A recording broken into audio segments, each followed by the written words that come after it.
नमस्ते, कैसे हैं डॉक्टर राखी?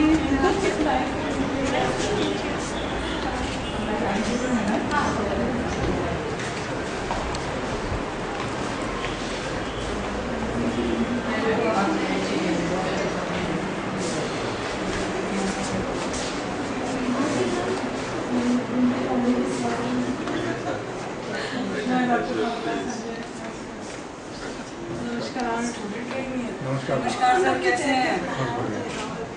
आज मुझे आने का अवसर मिला आपके शायद मैंने देखा कैंपस में। राजे सर,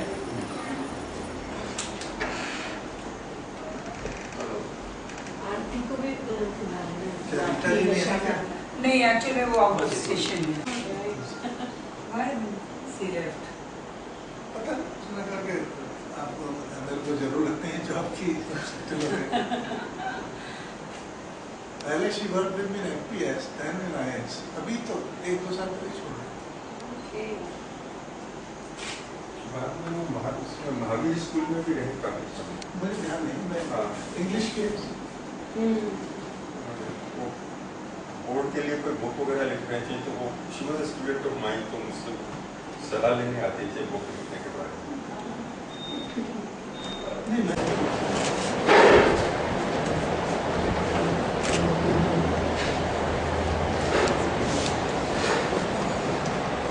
आओ कबीला जी।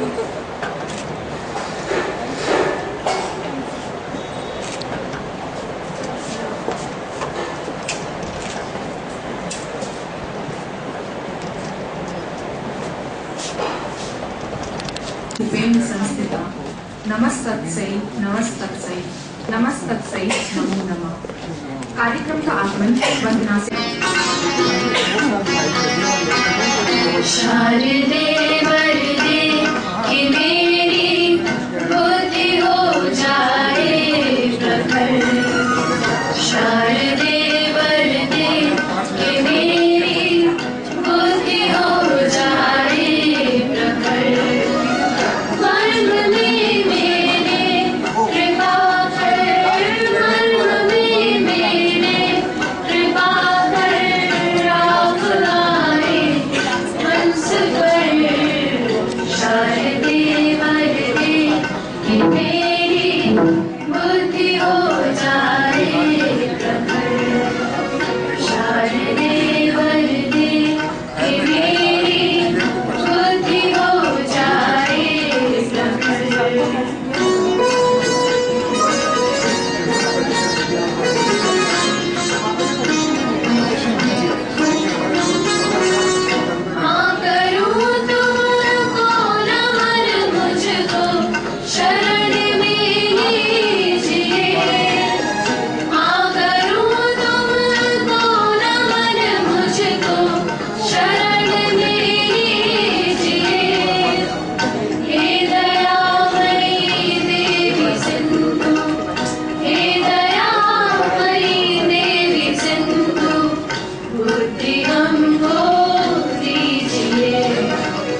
जयपुर और रजिस्ट्रार IAS यूनिवर्सिटी डॉक्टर राखी गुप्ता को कि वह मंच पर आकर दीप प्रज्वलित कर कार्यक्रम की शुरुआत करें।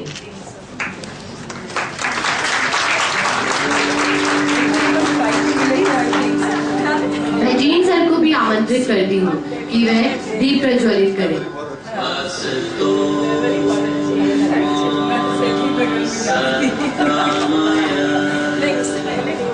नहीं तो मैं उसके पहले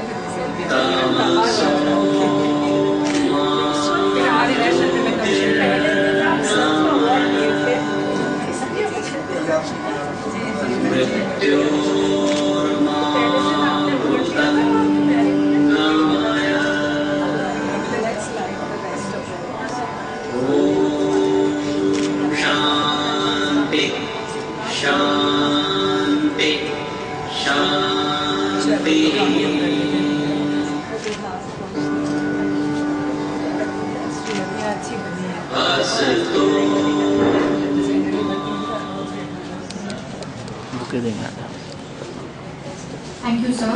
Thank you, ma'am. Dr. Pramila Sanjay, Director, CDO. आपको स्कूल की है।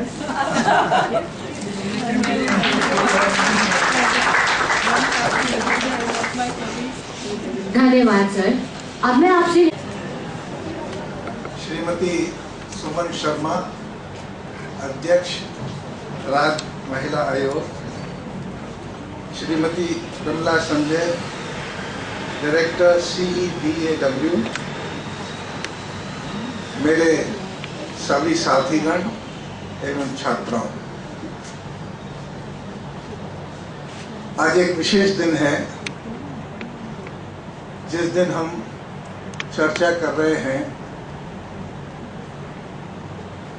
कि किस प्रकार हम लोगों को हमारे क्या कर्तव्य हैं और हमें किस तरह से बहुत सारे जो नियम और विनियम हैं उनके विषय में हम कैसे जान सकते हैं। तो राज्य महिला आयोग एवं centre for women studies IAS university द्वारा आयोजित विधिक जागरूकता शिविर में मैं आप सबका स्वागत करता हूं। IAS विश्वविद्यालय बहुत पुराना नाम नहीं है। इंटरनेशनल कॉलेज फॉर गर्ल्स के रूप में 1995 में इसकी स्थापना हुई। केवल 60 छात्राओं और 7 शिक्षकों के साथ। इसके उपरांत यह महाविद्यालय एक स्वायत्त शासी ऑटोनोमस कॉलेज हुआ।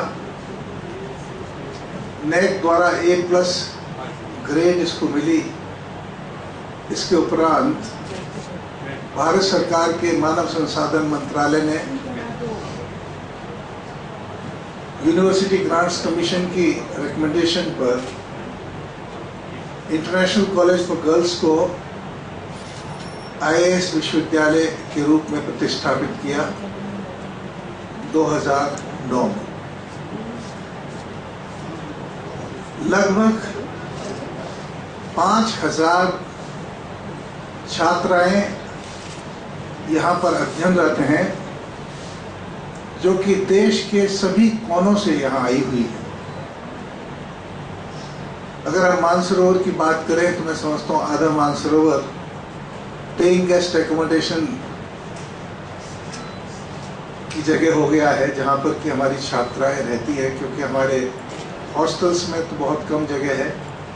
लेकिन जम्मू कश्मीर से लेकर के महाराष्ट्र, वेस्ट बंगाल, बिहार, झारखंड, गुजरात, आप किसी भी स्टेट का नाम लें और वहाँ से छात्राएं यहाँ पर पढ़ने के लिए आती हैं।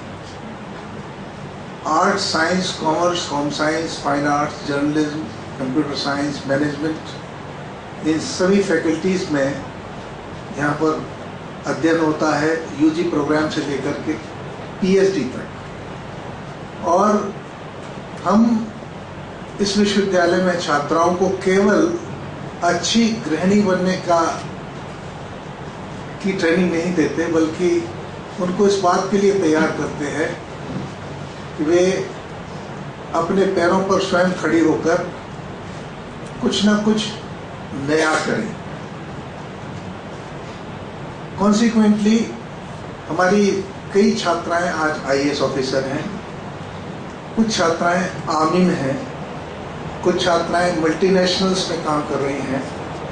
तो केवल घर पर बैठना या घर संभालना, ये ट्रेनिंग लेकर वो यहाँ नहीं जाती, बल्कि इस बात के लिए अपने आप में आत्मविश्वास पैदा करके जाती हैं कि मैं कुछ नया कर सकती हूँ समाज के लिए, देश के लिए और स्वयं के लिए। और मुझे इस बात की प्रसन्नता है कि किसी भी विधा में, चाहे वो स्पोर्ट्स हो, चाहे लिटरेचर हो, चाहे एडमिनिस्ट्रेशन हो या इंडस्ट्री हो, हमारी छात्राएं सब जगह जाती हैं और सब जगह मिलती हैं। और मुझे इस बात का गर्व है जब लोग कहते हैं कि ICG, या ICG के नाम से ही मेनली लोग जानते हैं कि ICG की छात्राएं दूर से ही पहचानने में आती हैं कि ये छात्राएं ICG की हैं।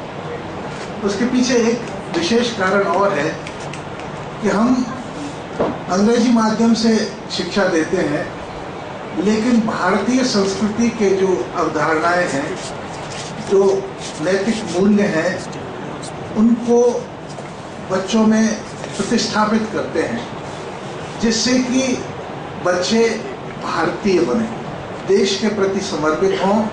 और अंग्रेजी तो वो बाहर भी सीख लेंगे, मतलब अंग्रेजी की जो बुराइयां हैं वो तो बाहर भी सीख सकते हैं, लेकिन अच्छी बातें यहाँ सीख करके जब जाते हैं, पेरेंट्स भी हमको कहते हैं 6 महीने बाद जब बच्ची अपने घर जाती है हॉस्टल से, तो कहते हैं कि there is a tremendous change in her, मतलब बच्ची में इतना अंतर आ जाता है उसकी पर्सनैलिटी में।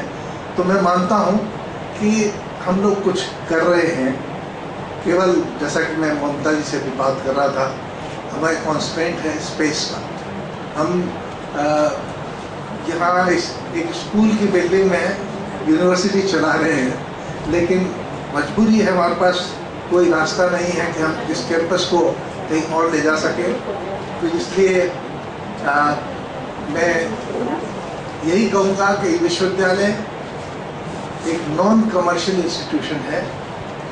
इसके माध्यम से हम छात्राओं के लिए कुछ कर रहे हैं, महिला शिक्षा में कुछ कर रहे हैं। और आज महिला आयोग की अध्यक्षा यहाँ स्वयं उपस्थित है, बच्चों का आशीर्वाद देने के लिए, उनका मार्गदर्शन करने के लिए। तो मैं यही निवेदन करूँगा, यही अपेक्षा करूँगा कि कुछ ऐसा कर दें बच्चों के लिए कि इनको ब्रीदिंग स्पेस मिल जाए, इनको सांस लेने की जगह मिले और हम कुछ नया कर सकें, और जो हमारी परियोजनाएं हैं और जो हमारे स्वप्न हैं उनको हम साकार कर सकें। इन्हीं शब्दों के साथ मैं आप सबका स्वागत करता हूं। और मुझे लगता है, मुझे पूर्ण विश्वास है कि आज जो हम कार्यक्रम विधिक जागरूकता का कर रहे हैं कि किस प्रकार से क्या हम बच्चे बहुत सारी चीज़ें जानते हैं, बहुत सारी चीज़ें नहीं जानते हैं, किस प्रकार से वे अपने अपने अधिकारों की रक्षा कर सकते हैं, तो उसके विषय में जो आज चर्चा होगी वो निश्चित रूप से इन बच्चों को मार्गदर्शन करेगी और इन बच्चों के माध्यम से उन बच्चों तक पहुंचेगी। क्योंकि हम तो बड़े हॉल में करना चाहते थे, लेकिन ये सबसे बड़ा हॉल है हमारे यूनिवर्सिटी में, जहाँ पर के हम इन बच्चों को इकट्ठा कर सकते हैं। तो इन बच्चों के माध्यम से ये अन्य छात्राओं को बताएंगे कि क्या है, किस प्रकार हम आगे बढ़ सकते हैं। धन्यवाद। जय हिंद। धन्यवाद सर। राजस्थान महिला आयोग एवं सेंटर फॉर विमेन स्टडीज़ के IIS यूनिवर्सिटी के तत्वाधान में इस विधिक जागरूक शिविर में उपस्थित डॉक्टर अशोक गुप्ता जी, उनके सहयोगी,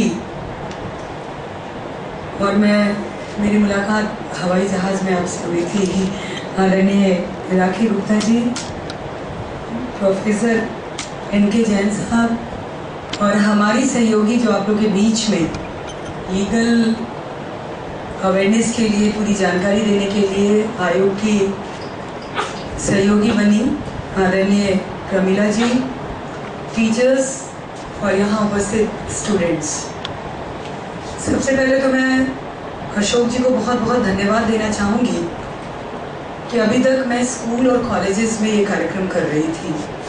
मुझे एक यूनिवर्सिटी विश्वविद्यालय का एक दायरा दिया आपने, इसके लिए आयोग, राजस्थान महिला आयोग आपका आभारी है।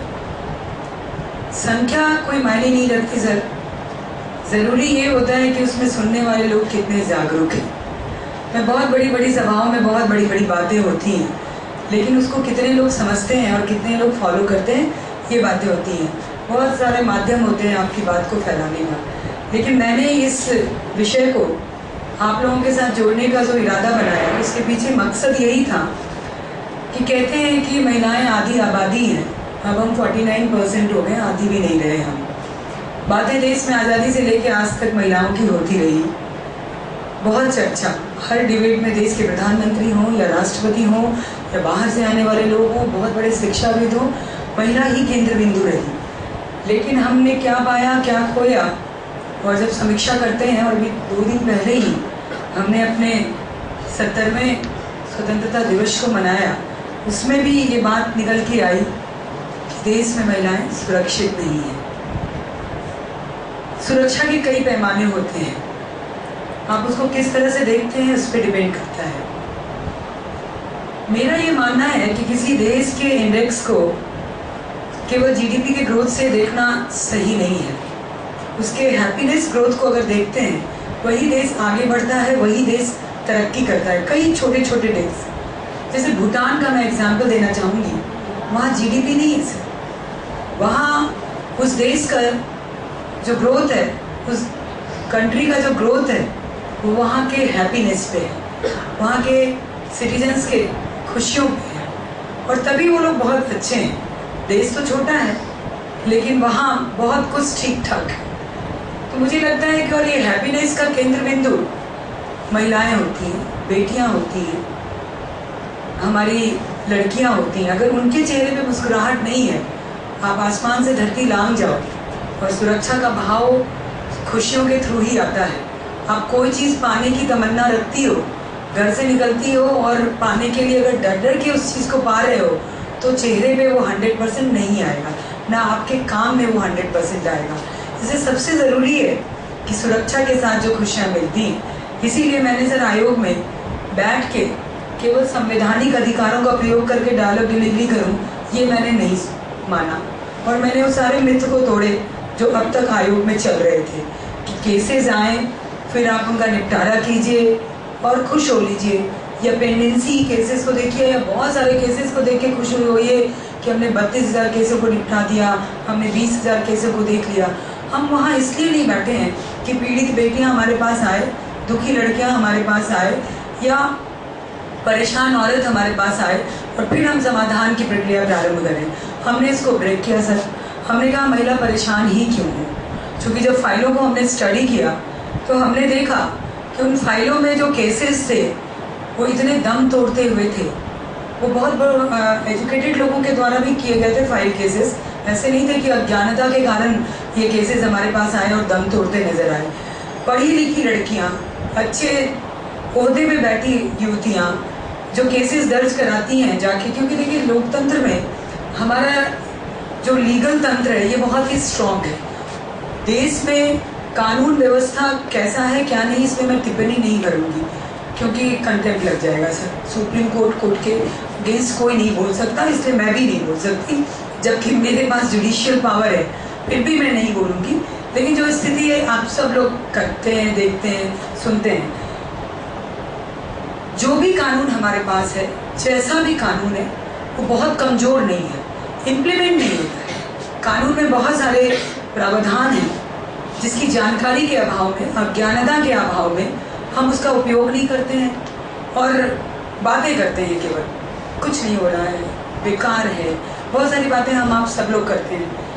मैंने जब केसेस के पन्ने पलटे सर, तो आपको बताते हुए दुख भी होता है और आश्चर्य भी मुझे तब हुआ कि कॉलेज की लड़कियां या पढ़ी लिखी औरतें थाने तो पहुंच गई आप लोग की जागरूकता के कारण। हम स्कूल में ऐसी शिक्षा दे रहे हैं, हम लोग एक्टिविस्ट हैं, वहाँ दे रहे हैं, या आयोग के थ्रू, बहुत जगह सेमिनार के थ्रू हम महिलाओं को करते हैं कि चुप्पी तोड़ें, आवाज़ उठाएं, आप खामोश ना रहें।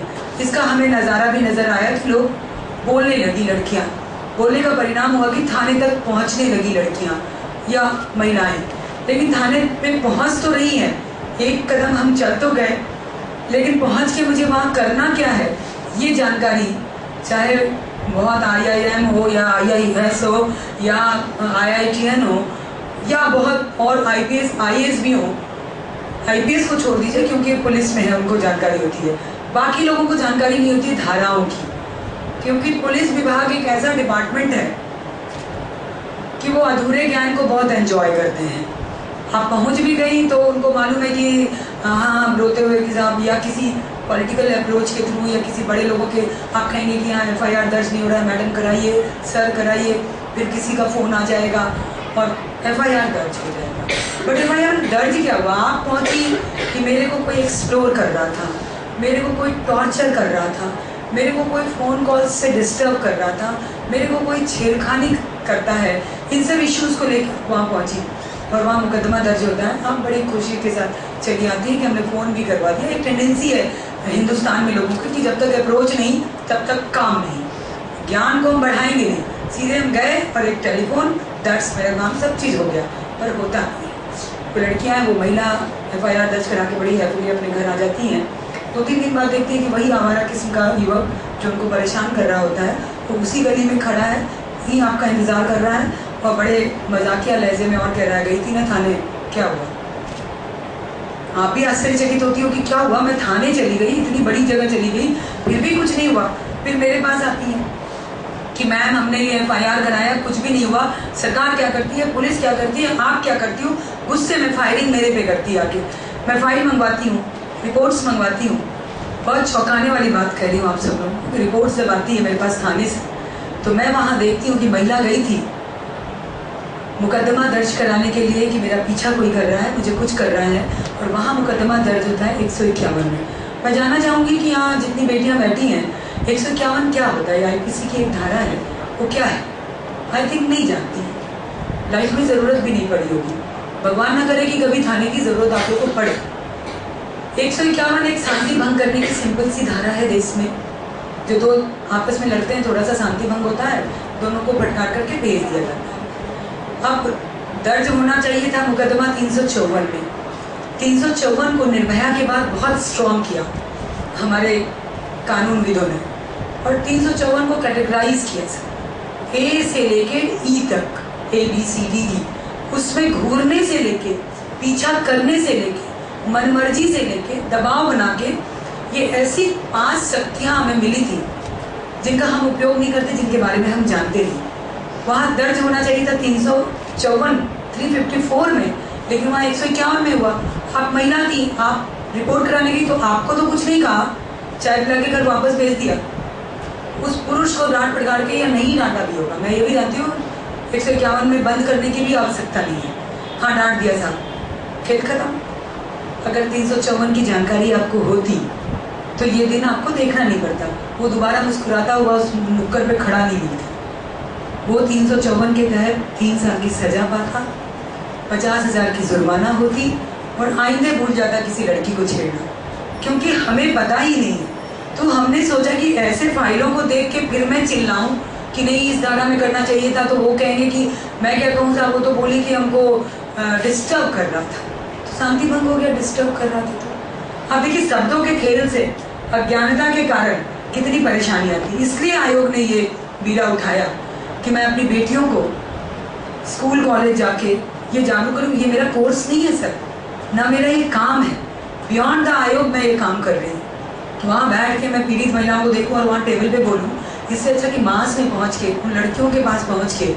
आयोग ने एक छोटी सी किताब बनाई, कानून के ठेकेदार जो होते हैं, और हम लोग भी जनरली हम लोग ये सोचते हैं कि हमारा क्या मतलब, बहुत बोरिंग चीज़ है कानून। लॉ जो पढ़ते हैं उनके लिए इंटरेस्टिंग है, लॉ स्टूडेंट के लिए इंटरेस्टिंग है, वकीलों के लिए इंटरेस्टिंग है, जजेस के लिए इंटरेस्टिंग है, पर आम आदमी के लिए कानून बहुत बोरिंग चीज़ है। एटलीस्ट मेरे लिए भी, जब तक मैं यहाँ इस आयोग की चेयरपर्सन नहीं बनी थी, मुझे वो काले और लाल रंग की मोटी मोटी वॉल्यूम वाली बुक बहुत बोरिंग लगती थी। मज़ा नहीं आता था। मैं जब लाइब्रेरी में एंटर करती हूँ और वो देख के सीधे आउट, उनको तो छूना ही नहीं है। और उसके साइजेस इतने बड़े बड़े होते थे कि उठाने में ही बहुत ताकत लगती थी, तो पढ़ने में कितनी ताकत लगेगी ये सोच के कभी पन्ना पलटा ही नहीं मैंने। पर आयोग में आई, जिम्मेदारी सरकार के द्वारा मिली, तो मुझे लगा कि सबसे पहले तो मुझे जानकारी होनी चाहिए कि ये धाराएं क्या है। और मैंने पूरी मेहनत के साथ, ईमानदारी के साथ मैंने ये छोटी सी किताब बनाई आप लोगों के लिए। मुझे लगा दुनिया भर का ज्ञान, जैसे so many कुक्स oil in kitchen होता है, ऐसे ही मुझे लगा बहुत सारी चीज़ें जानने की ज़रूरत नहीं है। जीवन से लेके आगे तक के, जब हम जन्म लेते हैं वहाँ से लेके एंड तक के हमें किन धाराओं की आवश्यकता है, इसको हमने इस किताब में कोट किया। और मुश्किल से 10 पन्ने के मैं पूरे भारतीय संविधान को, महिलाओं से संबंधित धाराओं को इसको इंक्लूड करके सर क्लब किया और आप लोग के लिए तैयार किया।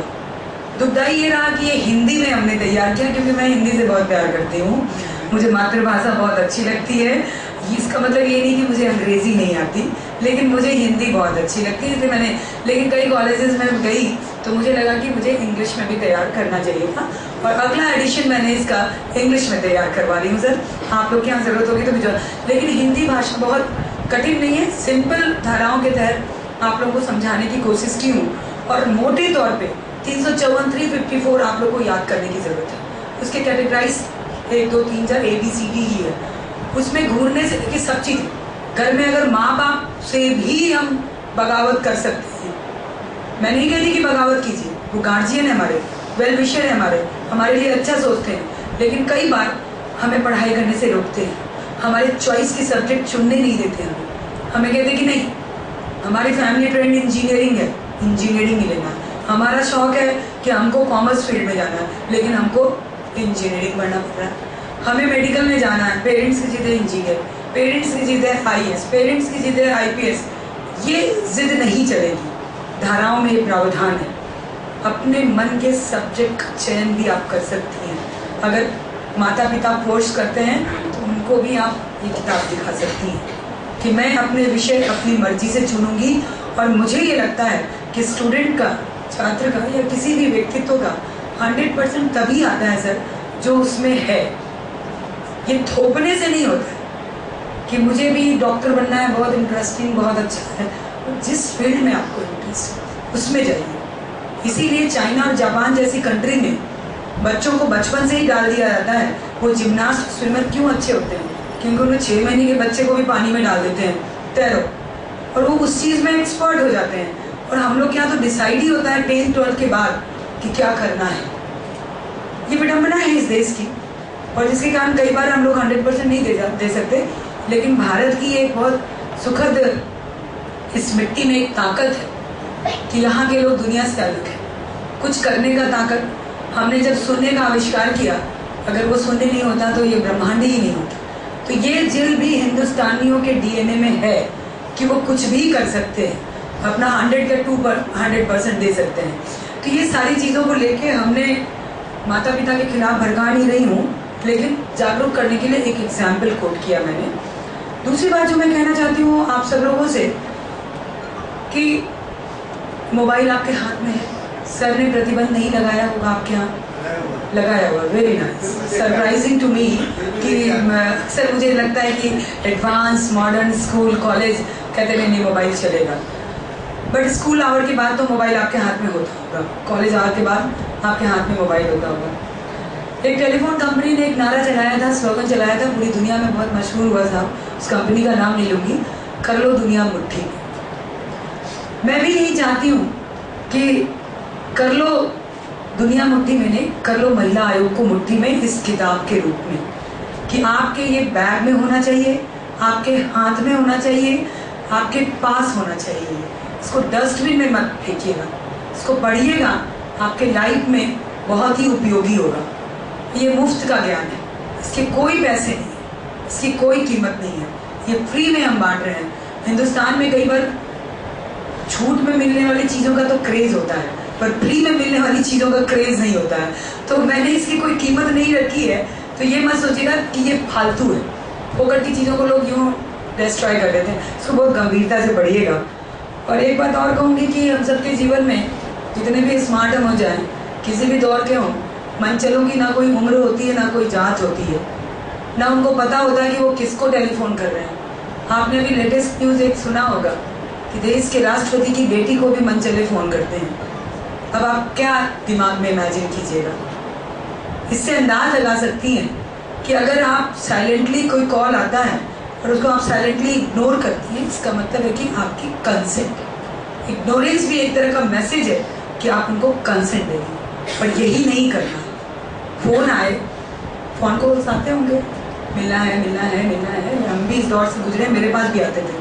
उस समय इतने जागरूक लोग नहीं थे कि हम लोग को बताएं ना, हम लोग मम्मी को बताते थे कि मम्मी घर बिठा देगी। कि मम्मी एजुकेटेड थी, लेकिन फिर भी डर था कि जैसे सुनेगी कि मुझे मेरे रास्ते में, उस समय मोबाइल नहीं था जब हम लोग पढ़ाई किया करते थे, तो रास्ते में जाने वाले रूट पे मिल जाते थे कई रंग रूट मुझे। और कैसी हूँ क्या हूँ उससे मतलब नहीं, बस मैं महिला हूँ, लड़की हूँ, इतना ही मतलब है उन लोग को। ये सत्य है कि इस विश्व में सबसे, दुनिया की, ईश्वर की सबसे सुंदर कृतियों में हम लोग हैं। भगवान की बेहतरीन और खूबसूरत चीज़ अगर इस दुनिया में कोई है तो वो महिला है। इसे देखने का अधिकार सबको है, लेकिन घूरने का अधिकार नहीं है। देखने और घूरने के फर्क को समझिए। और ये थर्ड आई हम लोग के पास है। हम जान जाते हैं कि बदतमीजियाँ हो रही हैं या प्यार हो रहा है, ये 1 मिनट में समझ लेते हैं हम लोग। तो बदतमीजियों को स्वीकार मत कीजिए, साइलेंटली मत बोलिए। अगर कोई, अब आपके ज़माने में टेलीफोन है, कोई आपको टेलीफोन करता है, मिलना है या मैसेजेस देता है, करते हैं सब, तो प्यार से उसको अटेंड कीजिए, इग्नोर नहीं कीजिए, ब्लॉक नहीं कीजिए। ब्लॉक समाधान नहीं है, इग्नोर भी समाधान नहीं है। आप कहिए मिलना चाहती हूँ, मिलो, कहाँ मिलना है, बोलो, बुलाएगा आपको किसी जगह, कॉलेज के कैंपस के पीछे ही बुला लेगा, बहुत दूर नहीं, क्योंकि मैं उस महल्ले में रहती हूँ, उसमें किसी पेड़ के नीचे में, किसी गार्डन में। सरकार ने इतने गार्डन बना दिए हैं, वो ऑक्सीजन का केंद्र के साथ साथ ये बहुत सारे लव बर्ड्स के लिए भी बने हुए हैं। मैं देखती हूँ मॉर्निंग आवर में वॉकर जाते हैं, इवनिंग आवर में फैमिली जाती है, और डे आवर्स में वहाँ लव बर्ड्स जाते हैं। जाना चाहिए, मैं कोई इसके विरोध में नहीं हूँ, ना मैं इस पर कोई सीख देना चाहती हूँ। उन लड़कों को कहिए जो आपको फ़ोन करते हैं कि आप से मिलना चाहती हूँ, कहाँ मिलोगे, वो जो भी जगह बताएगा, वेन्यू तय होगी आप लोग की, और रखते रखते फ़ोन करिए कि मैं आऊँगी पर अकेले नहीं आऊँगी। ये सुनते वो भड़क जाएगा, फिर दिमाग खराब है, अकेले बुला रहे हैं, क्यों आ रही हो किसी के साथ। आप उसको प्यार से कहो मेरे पेरेंट्स नहीं आएंगे ना, मेरे साथ मेरी कोई फ्रेंड आएगी, क्योंकि आजकल ये फ्रेंड के माध्यम से बहुत चीज़ें होती हैं। मेरे पास कई केसेस आते हैं सर, वो पता चलता है कि मीडिएटर फ्रेंड ही होती है, और बाद में वो फंस जाती है और कई कहानियाँ होती हैं। जैसे फ्रेंड बहुत अच्छी चीज़ है, लेकिन फ्रेंड पे आंख बंद करके विश्वास भी मत करना। कई धोखे के किस्से हमारे पास हैं दोस्तों के द्वारा ही। तो आप उसको बोलो आऊँगी, रखते रखते इतना कह देना सिर्फ कि मैं आऊँगी 354 के साथ। वो इतना सुनेगा और टेलीफोन उसके हाथ से गिरेगा, वो रख देगा, वो जानेगा कि लड़की बहुत स्ट्रांग है, लीगली बहुत साउंड है, इसको हम चीट नहीं कर सकते। और आइंदे आपको कभी फ़ोन नहीं करेगा, आपको थाने जाने की ज़रूरत नहीं है, आपको कोर्ट जाने की ज़रूरत नहीं है, आपको आयोग आने की ज़रूरत नहीं है। आपका काम 354 टेलीफोन पे कर देगा। ये अगर अस्त्र को आपने इस्तेमाल कर लिया, ये बॉम्ब है, ये शक्तियाँ हमारे पास है जिनको एक्सप्लोजन करने की जरूरत नहीं, फोड़ने की ज़रूरत नहीं है, खाली बोलने की ज़रूरत है, जो हम बोलते नहीं। मेरा सिर्फ यही आग्रह है कि प्लीज़ आप लोग मुकर होकर बोलिए, जहाँ फ्रेंडशिप करनी कीजिए, मुझे उसके लिए आपत्ति नहीं है, लेकिन अनवांटेड लोग अगर आपको छेड़ते हैं तो उनको बख्शिए मत। उनके 3 जानकारी और दूंगी मैं। अगर थाने में जाती हैं FIR नहीं होता है, आप सब लोग पढ़ी लिखी हो, जानकारी होगी कि 0 FIR होता है। ये लीगली हमारा राइट है, थाने जाने की भी ज़रूरत नहीं है, हम कहीं से भी 0 FIR करा सकते हैं।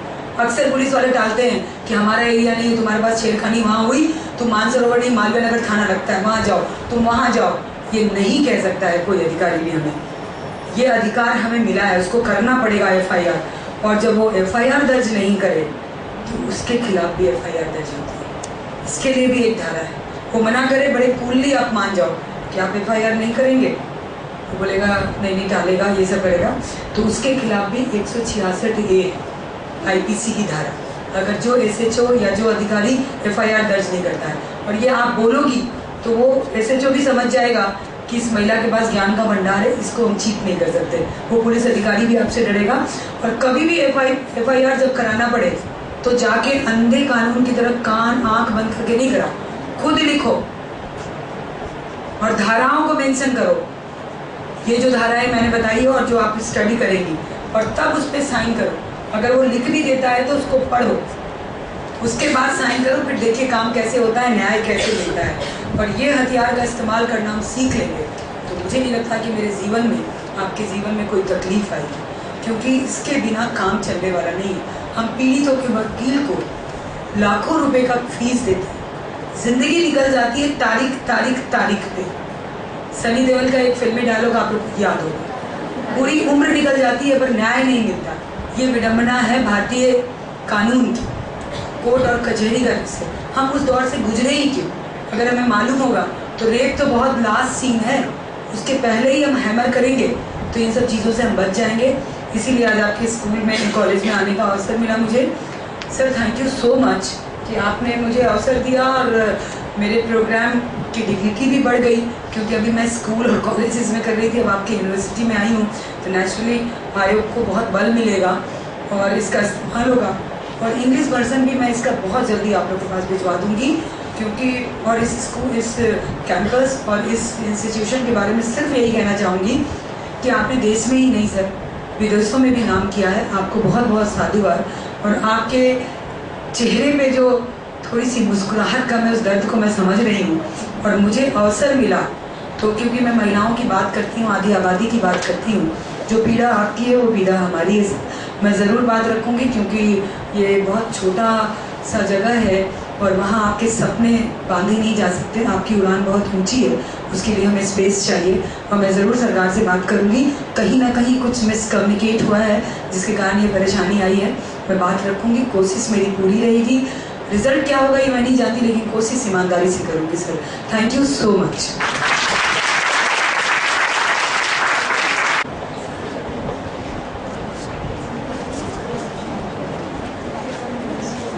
Very good noon to everybody. I don't hear you. Do you have some pen, pencil, papers with you? Show me. Great. आज हम थोड़ी सी बात करेंगे। सुमन जी ने बहुत कुछ बता दिया है। मैं शुरू करूंगी इस बात से, क्यों जरूरी है कि हमारे यहाँ पर इस तरह का कोई लीगल अवेयरनेस सेशन या कैंपेन होना चाहिए। 3 चीजें जरूरी हैं। Do we need to live a life of dignity and quality? Yes, ma'am. I need to hear you loudly. Yes, ma'am. Give me your undivided attention for just say 17 minutes and I will close it off. Any questions, madam is there to answer. Life of dignity, we should be aware. हमें जानकारी हो। एक बार हमें जानकारी है किसी चीज की, फिर हम कोई, अगर पता है सामने गड्ढा है हम गिरेंगे, पता नहीं है तो गिर जाएंगे। So be aware, life of dignity, and do you think we need to protect ourselves? Yes, sir. So these are the 3 key reasons why we need to move. हमारा संविधान, is it the lengthiest and the biggest in the world? Yes, sir. It encloses everything. It has lots of amendments, and it is for us. Nothing is above the Constitution.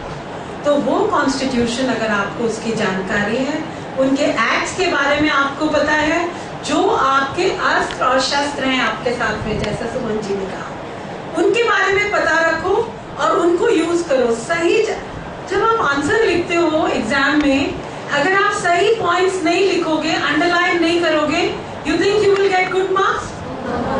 Similarly, when it comes to protecting yourself और anybody around you, even people who are unknown, the moment you use the right things, you can save yourself and the people around you. You think you want to do it? Yes, sir. If yes, then I will go ahead. And wherever you want to stop me, feel free to do that. Rights are important and so are the duties. We must know some of the laws and the acts. तो आज मैं focus करूंगी उन laws पर और उस act पे और उसके सब सेक्शंस पे जो आपके लिए इम्पोर्टेंट है। Nobody in this world can touch you without your consent and permission. If you give your consent, it's 100% your choice and decision. But nobody can dare and exploit you. तो उसके लिए क्या provisions हो वो आपको पता होना चाहिए। Most of the time in the childhood with young children who cannot even express, and even with elder children and even with boys, this whole process of molesting is there. There will be 2 slides that I will talk to you about good touch and bad touch. You have to be aware, उसकी आपको जानकारी होनी चाहिए. Nobody can do that to you. There is a law and an act to that. तो वो सारी चीजों की जानकारी आज हम इस सत्र में अगले 10 से 15 मिनट में करने वाले हैं. अगर कोई भी दुर्घटना so called होती है तो लड़की को क्या करना चाहिए? These are the few things that are written here. Don't be afraid. It is not you have not done a wrong. ना उसको छुपाइए, not feel guilty about it. Know your act. Know the section. ये section के बारे में हम बात करेंगे. 354 जो मैडम ने अभी बताया था, उसके सब sections. Nobody can follow you. Nobody can make a phone call to you. Nobody can stare at you. Nobody can dare touch you if you don't. All the acts are there. What is IPC? Indian Penal Code. CRPC? Criminal Code. Clap for yourself. Well informed of it. The moment anything happens, tell the person you trust. Tell the responsible, trusted people, maybe mother, father, grandparents, teachers, or any other. But don't delay. If you want to show that your house is clean, will you put all the dirt and dust under the carpet? We do that most of the time. हमारा तो कैसे हैं आप? मर रहे, खप रहे, कुछ भी. Very fine, thank you very much. अरे भाई, जो है वो जाके सही जगह पर एक्सप्रेस करो. That expression is what is going to make a difference. And just last, ensure the right sections are there. जब आप FIR करने जाएंगे पुलिस स्टेशन में, I will just take 2 minutes and tell you about the road map. If you have to go to the police station for an FIR, go to the nearest police station. No jurisdiction, no area, no state, nothing. In this country of India, आप जहाँ चाहे वहाँ FIR launch कर सकते हैं. अगर FIR launch करने जाएं, ये समझ लीजिए कि वो जो अपने डेली रूटीन की चीजें हैं, उसमें SHO आपका उसको रोज नामचा बोलते हैं. उसमें 151 में आपकी बातें नहीं लिख रहा, नहीं तो कुछ नहीं होने वाला. Ensure it's a green paper. What color? Green. FIR का जो कागज है उसमें FIR लिखिए. कागज कम पड़ता है, बोलो एनेक्शन के लिए कागज चाहिए मुझे. Ensure that you read it through. अगर वो कहता है लाइए हम लिख देते हैं, read it through. आपको लगता है कुछ छूट गया, ऐड करो. Don't sign till you have added that. आप साइन करेंगे, SHO या जो भी कांस्टेबल हेड कांस्टेबल है वो साइन करेगा. What is the proof with you once you have left the police station? He can tear it off, put it in the dustbin. आप क्या करेंगे? कॉपी. हाँ, FIR कॉपी दे दीजिए. कोई फोटोकॉपियर नहीं है, सरकार ने इतनी व्यवस्था नहीं कर रखी. Number okay. आपका नंबर था, पता नहीं इस नंबर पे तो कोई रजिस्टर नहीं हुआ, रोज ऐसे ही बता रहे कोई नंबर. ना तो ये हमारे थाने आई, ना इन्होंने रजिस्टर किया. What should you do? Wonderful. Who's that? Stand up. खड़े हो जाओ, नाम बताओ. स्वाति. क्लास पर स्वाति. फोटोकॉपी का वेट मत करो. Don't wait for somebody to go. You make pictures so quickly. सारा दिन तो सेल्फी ये वो सब ना. तुरंत उसका फोटो ले लो, बाहर जाते ही उसका प्रिंट आउट ले लो. Keep your record straight and tell that SHO मैंने इसका फोटो लिया है, मेरे पास इसकी कॉपी है, इस पे कार्रवाई इतने समय में नहीं होने वाली, तो मैं दोबारा आपके पास आऊंगी, अदरवाइज मैं कोर्ट ऑफ लॉ जाऊंगी. Is that okay? If you say this to that person, he will leave all other cases and handle your case. पर अगर उसे लगेगा इसे तो ये भी नहीं पता क्या होना है, ये तो बहुत धीरे से कॉपी मांग रही क्योंकि किसी ने बता दिया होगा, let her go. कोई कॉपी वॉपी नहीं है यहाँ पे. Now, when you have written your act straight into that, in your FIR that you have lodged, that is what is going to be your biggest nuclear weapon. आपको कोई नहीं उसमें हरा सकता उसके बाद. लेकिन अगर 159 में केस दायर लिख कर आ गए, कुछ नहीं काम करेगा. Note down the acts that I am going to tell you now. That is what is going to make the difference. Quick.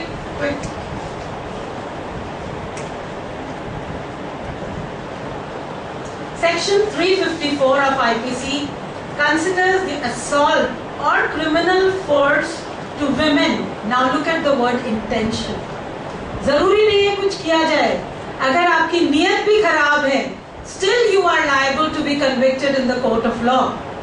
Remember the words very carefully. Suman ji ने भी कहा था, सारा शब्दों का खेल है, क्या लिखा है, कैसे लिखा है, उसी पे निर्भर करेगा आपका केस कितना स्ट्रॉन्ग है. This offense is considered less serious than rape, up to 2 years of imprisonment, a fine or both.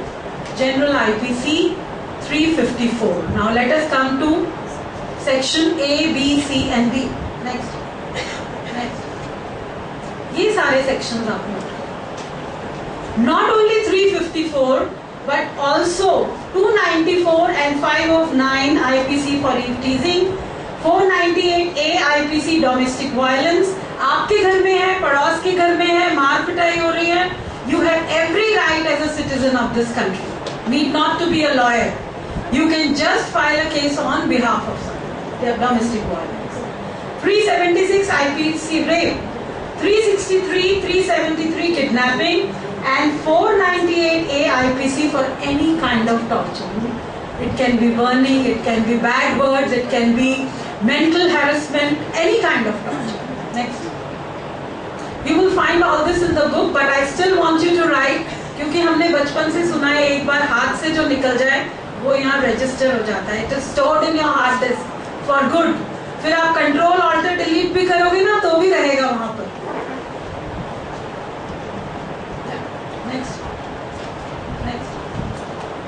Now note down these. अगर किसी तरह का कोई सेक्सुअल हैरेसमेंट है, सेक्सुअल हैरेसमेंट की डेफिनेशन दी है सुप्रीम कोर्ट गाइडलाइंस में, वो उसके अंदर अगर किसी भी तरह का any sexual harassment, may be somebody is showing you only an MMS, is trying to click your picture without your consent, is trying to send you a message, is trying to show some pornography, is only making gestures, comes under this component of 354A. If somebody wants to disrobe you, it is even the intention or the process, it is not that you are disrobed, comes under 354B. If somebody is watching you, जैसे madam बोल रहे थे, घूर रहा है कोई आपको लगातार, अगर कोई वॉच कर रहा है लगातार, आपकी इमेजेस ले रहा है without your consent, remember with your cell phones, it is levied on you also. अगर आपने किसी का फोटो लिया और वो आपसे कहता है आपने कैसे ले लिया, वो जरूरी नहीं है आपको कहे, वो जाकर केस फाइल कर सकते हैं. So remember it has to be a very very responsible civil behaviour. And 354D आपको कोई फॉलो करता है, कोई कॉन्टैक्ट करता है या कोई अटेम्प्ट भी करता है to contact, it's trying to make an attempt, it moves forward. 354E, Suman ji, 354E. I thought these are the only one, but you did mention, so मैंने सोचा आपसे पूछूं. The Criminal Law Amendment Act 2013 introduced the changes in IPC, making sexual harassment an expressed offence under 354A. उसके पहले जब तक rape नहीं है या कोई फिजिकल टच नहीं है, this was not considered to be an offence. But now it is a criminal offence under the amended act in 2013. How much time of imprisonment? 3 years. 3 years of imprisonment, and there is a fine up to 50,000 or above, or whatever the court decides. Sexual harassment for women at workplace is another important guideline. I hope in this institution we have a committee. Do we have, Mr. Gupta? Yes. You have a third party also in that? Great. So clap for the institution for the awareness. Yes. If you know these 5, आपको पता चलेगा sexual harassment को कैसे categorize करते हैं. Any sexually colored remarks, physical contact or even advances, कोई जरूरी नहीं है contact you. Even the advancement towards a physical contact, showing pornography, a demand or request for sexual favors, any other unwelcome, anything that is not welcome to you, anything that you don't like. He would say, "अरे इसमें क्या? We did sessions in institutions where boys and girls were together. अरे madam इसमें क्या है? अगर इसमें कुछ नहीं है तो dare not do it, because the law says that you refrain from doing that." verbal, non-verbal conduct being sexual in nature. Not necessarily you speak out. Even if you express, it will work. I have 2 more minutes for you. This we have discussed. Next, this also we have discussed. Shall be punished on first conviction with imprisonment or either description for a term which shall not be less than 1 year. Next. Yes. Domestic violence, maybe some other time we will talk at length. Next. Next. Next. Marrying against the will, there is a section 366. You may make a note of it. It may be useful for you sometime. Yes. Now this example I want to give you, people in service at the highest level. The Director General of Police in a non-official, informal dinner meeting just tried to slap or put a hand on the bum of this lady. The whole administration was against that. She stood up and see the consequence. Next. Supreme Court in January 1998 fined Mr. KPS Gill rupees 2.5 lakhs in lieu of 3 months rigorous imprisonment under section 294 and 509 of the Indian Penal Code. You remember the sections I showed you? The first one, which was about eve teasing. Under that section, if the highest authority in the police can undergo a trial in the court and have to suffer the consequences, any damn person on this earth dare not do that. Anything to you against your will and against your wishes. I think with this I would like to close with, because I would like to open the floor for question answer session. Committee बनी क्या वो बनी है, committee बनी है, and they have a third person. नहीं है, पर ये होना चाहिए. And every 3 months we must. कई जगह नहीं है सर, ये प्रॉब्लम आ रही है. And every 3 months we must have a meeting. It necessarily need not be to redress the case. It will be. It has to be for information. So I think now the floor is open for questions. And our honorable chairperson is here to answer all your questions that you want to. I would love to hear from you. Any questions for me, for her, for this program? Always welcome. Thank you for your cooperation and listening carefully.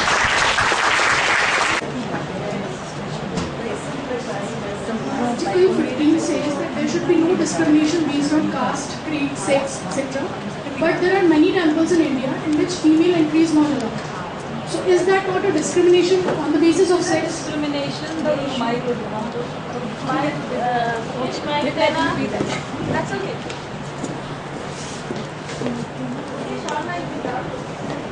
I think you've raised a very valid point. हम सब लोग इसके बारे में drawing rooms में, corridors में, informal meetings में बात करते हैं. The issue is nobody has ever raised this point of if you put it in the court of law, you will definitely get justice. Maybe delayed justice, जैसे madam कह रहे थे, तारीख after तारीख, but somebody has to raise it. Just because it will be delayed and we don't raise the issue, ऐसे नहीं होना चाहिए. Any other? Temple, Shani Shingnapur. 60 years, ma'am, no one had raised this issue. But I have been to that temple and been to the yes. नहीं, I think it would have been raised. But I mean, I have been there and I have been to the temple inside, and that was in 2006 December. Yeah. I don't know what media talks. इन्होंने अपनी कुछ बात रखी Kanodia college में, उसको distort कर दिया. So how much we trust the media, I really don't know. Any other question about any of the acts?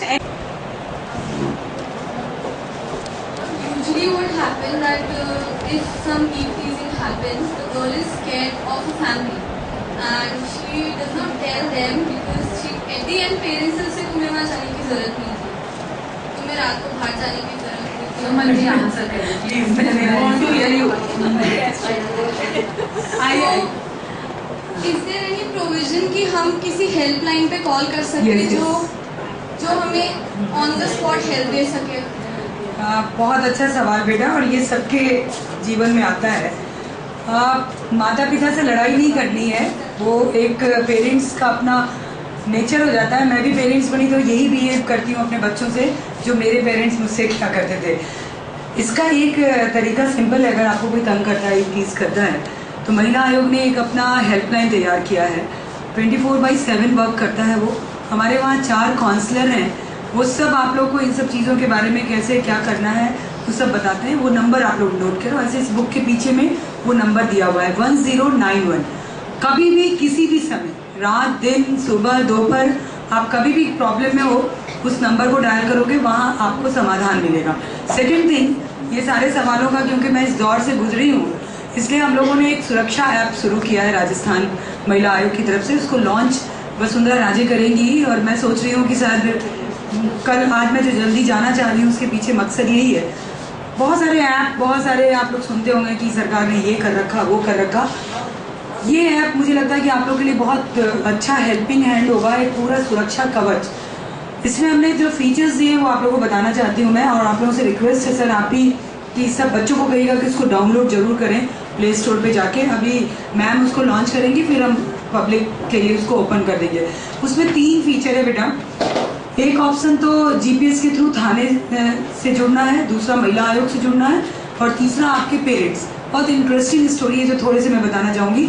जब मैंने गर्ल्स से पूछा कि पेरेंट्स को डाल देती हूँ, सबने हाथ खड़े करे, no ma'am, parents all time हम उनके उसमें रहेंगे, पेरेंट्स मत डालिए, एनीवन। फिर मैंने कहा कि अगर लड़कियों के माँ बाप को डाल दिया तो ये वास्तव में डाउनलोड ही नहीं होगा, जिनके लिए मैं ऐप बना रही हूँ वो करेंगी नहीं। फिर मैंने कहा एनी चॉइस, जो तुम्हारा नियर डियर लगे, जो तुम्हारा वेल विशर लगे, वो थर्ड ऑप्शन है सर। आप उस मोबाइल को लेके, आपके पास मोबाइल रहता ही है, अक्सर ऐप में ये होता है कि इसको खोलें फिर मैसेज करें या कुछ करें, इतना टाइम बदमाश नहीं देता है। जो शरारती होता है वो इतना वक्त नहीं देता है। तो आपके हाथ में मोबाइल रहेगा, आपके पॉकेट में मोबाइल रहेगा, आपके बैग में मोबाइल रहेगा। आप उस पर 3 क्लैप करोगे जहाँ भी मोबाइल है। 3 क्लैप करते ही वो कनेक्ट हो जाएगा जीपीएस के थ्रू हमसे, पुलिस स्टेशन जो भी आपका एरिया रहेगा, और तीसरा आपके पेरेंट्स का। 3 लोग उस पर काम करने लगेंगे तुरंत। सपोज करो कि बहुत ज़्यादा बदमाश किस्म का था और उसने मोबाइल को तुम्हारा डिस्ट्रॉय कर दिया, उसका सिम कार्ड निकाला, तो सबसे पहले अपराधी यही काम करता है, मोबाइल को डिस्ट्रॉय करता है। उसके बाद भी क्योंकि चेक करते ही वो कनेक्ट हो जाएगा, उसमें कुछ बोलने की जरूरत नहीं, तो आपका लोकेशन वहाँ रहेगा, पुलिस वहाँ तुरंत पहुँच जाएगी। तो आपको वो मोबाइल तोड़े या कुछ करे उससे कुछ नहीं होगा। तो मुझे लगता है कि ये बहुत ही सोच समझ के आप लोगों के लिए बनाया गया है। और इसमें अगर हाथ में मोबाइल है तो 3 शेक हिला भी दोगी 3 टाइम्स तो कनेक्ट हो जाएगा, जैसे क्लैप करने की जरूरत नहीं है। 3 शेक भी कर दिया तो हम आपसे कनेक्ट हो जाएंगे। तो इसको आप लोग सब लोग उपयोग करें, आपके हेल्प के लिए है। गरिमा हेल्पलाइन, बहुत सारे हेल्पलाइन है और बहुत सारे लोग डिसहार्टेड भी होते हैं कई बार जब वहाँ से रिस्पांस नहीं मिलता है, लेकिन मैं सोचती हूँ कि इससे आप लोग परेशान नहीं होंगे। इसको हमने 6 महीने तक मैंने इस पर हमने वर्क किया है, फिर ये हमारा ऐप तैयार हुआ है। और मैं चाहती थी कि 0 एरर के साथ आप लोग के पास आए, इसीलिए बहुत सारा वक्त लगा। तो इसको आप सब लोग यूज़ करेंगी और डरे नहीं कि मम्मी पापा हमारा रास्ता रोक देंगे, वैसा नहीं। मैंने मम्मी पापा के लिए भी कानून बना दिया है, हमने नहीं, मैं हुआ इसका यूज़ करना सिखा दिया है। Okay, thank you. और क्वेश्चंस हैं? हम दो जाना है यार। I think we take this as the last question, and otherwise you have the helpline and the contact number anytime. Ma'am कोई वैलिड टाइम पीरियड होता है क्या एक्शन लेने के लिए? ऐसी कोई वैलिड टाइम पीरियड नहीं है, लेकिन earlier the better. Why should we delay? क्योंकि मेंटल टॉर्चर आप ही बर्दाश्त करते रहोगे, you, your family, your near and dear ones. So sooner the better, don't delay, that's the best. Thank you very much once again. Thank you, ma'am.